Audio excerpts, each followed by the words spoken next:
Gospod Han, na koga od kandidatov največ stavite, da bo prinesel največ glasov stranki? Na vas, morda prebežnike, Mojco Šetinc Pašek, Mateja Tašner Vatovca? Ne, danes smo mi kot prva stranka potrdili, bom rekel, kandidatke, kandidate. Za mene in tudi za stranko so vsi kandidati in kandidati zelo pomembni. Samo kot ekipa lahko naredimo dober rezultat in ne samo kandidati. V dvorani je bilo več kot 180 delegatov in delegat, ki so potrdili, da lahko gremo na volitve.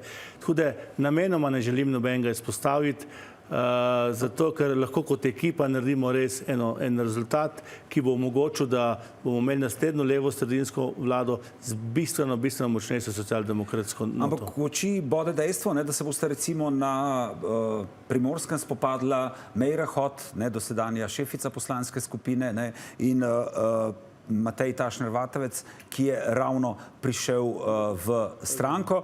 Gre tukaj morda tudi za to, da se morda želite koga rešiti ali dati komu prednost? Nikakor. Tisti, ki pozna politično kalkulacijo, najprej moramo vseh 88 kandidatov, v našem primeru 83, zmetati v eno vrečo. Čim več glasov dobiti, da bomo potem lahko iz te vreče dobili čim več poslankov. Volilna enota 5, ki imamo izredno močno, kjer kandidirajo župan Janko Kos v Ižavca, kjer kandidira Sandi Jevšek, kjer kandidira gospa Katič, kjer kandidira podžupan v Ravna, gospod Erjavc.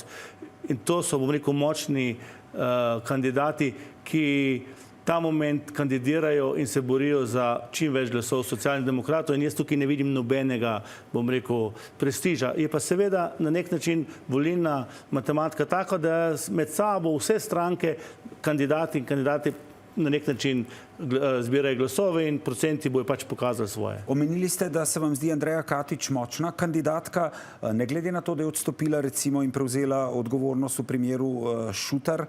In ali se vam kandidatura ministra za kohezijo in regionalni razvoj Aleksandra Jevška, za katerega gradbena inšpekcija še ugotavlja ali črnograditelj, ne zdi riskantna?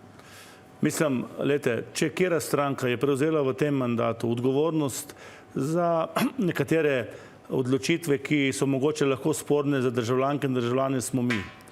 Jani Prednik je odstopil. Nenazadnje Litijska. Zaradi Litijske sem jaz postal predsednik stranke. Andreja Katič je odstopila zaradi odgovornosti do ljudi, brez da je bila sama kriva. Bi mogel kjer drug minister odstopiti v situaciji, ki se je naredila v Novem mestu, ampak smo prevzeli tudi politično odgovornost. In tukaj si socialni demokrati na ta način, bom rekel, razlagamo tudi integriteto, ki je zelo pomembna za to, da ti lahko ljudje na nek način verjamejo. Zakaj pa ste se odločili, da kandidirate tudi Janka Gorška še enkrat, to da tokrat ne v Celju, ampak se opravičujem, tako je, velikokrat sem ga intervjuval kot bivšega direktorja policije za to.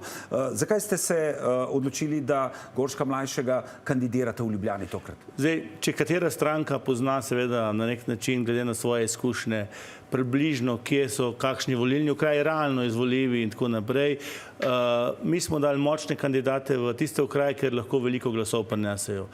Dejstvo pa je, da imamo na listi od, bom rekel, doktorjev do podjetnikov, do bivših političarjev, do aktualnih županov in tako naprej.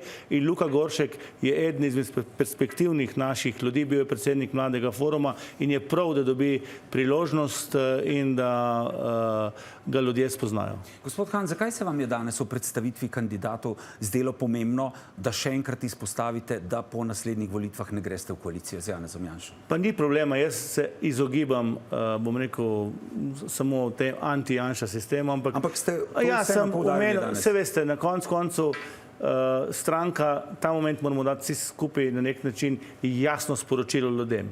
In hvala Bogu, v Sloveniji imamo dve tako imenovane skupine, imamo desno-sredinske vlade, imamo levo-sredinske vlado in naj se ljudje na nek način odločijo.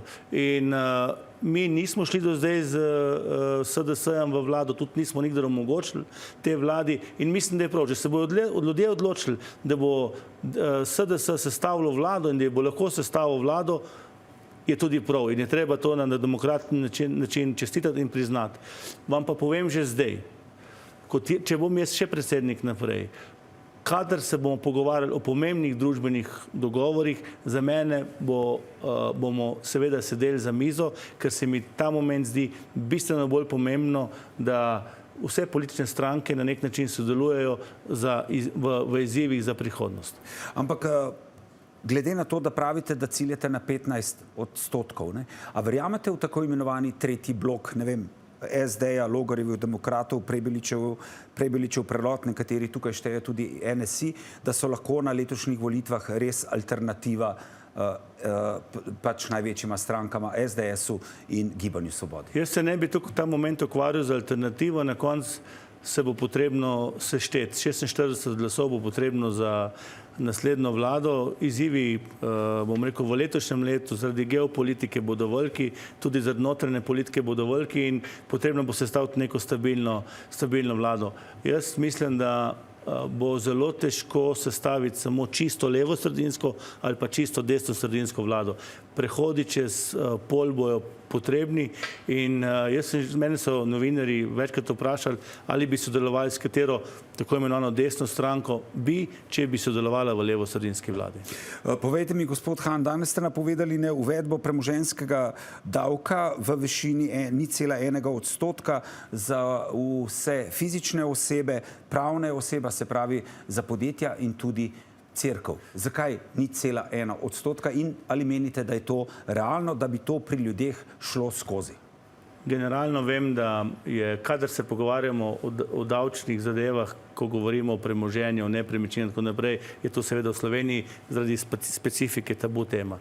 Mi imamo program, ki odgovarja na več vprašanj. Nabor našega programa je zelo širok. Ampak ta naš program ne pomeni, da bomo vztrajali pri naših nekaterih odločitvah, ker vemo, da ga je potrebno uskladiti z gospodarstvom, z socialnimi partnerji, sindikati in tudi s politiko. To je ena od možnosti. Vemo pa, da bomo na nek način plače v Sloveniji preveč obdavčene. To OECD govori. In da bomo mogoče na premoženju zadeve neurejene. Ampak še enkrat, zato potrebujemo dogovor, ki ga pa ne moremo sprejeti 2 meseca pred volitvam ali pa tudi ne 2 meseca po volitvam. To potrebujemo nek družbeni dogovor. Ali predlagate obdavčitev cerkve morda tudi zato, ker iščete glasove pri njenih nasprotnikih?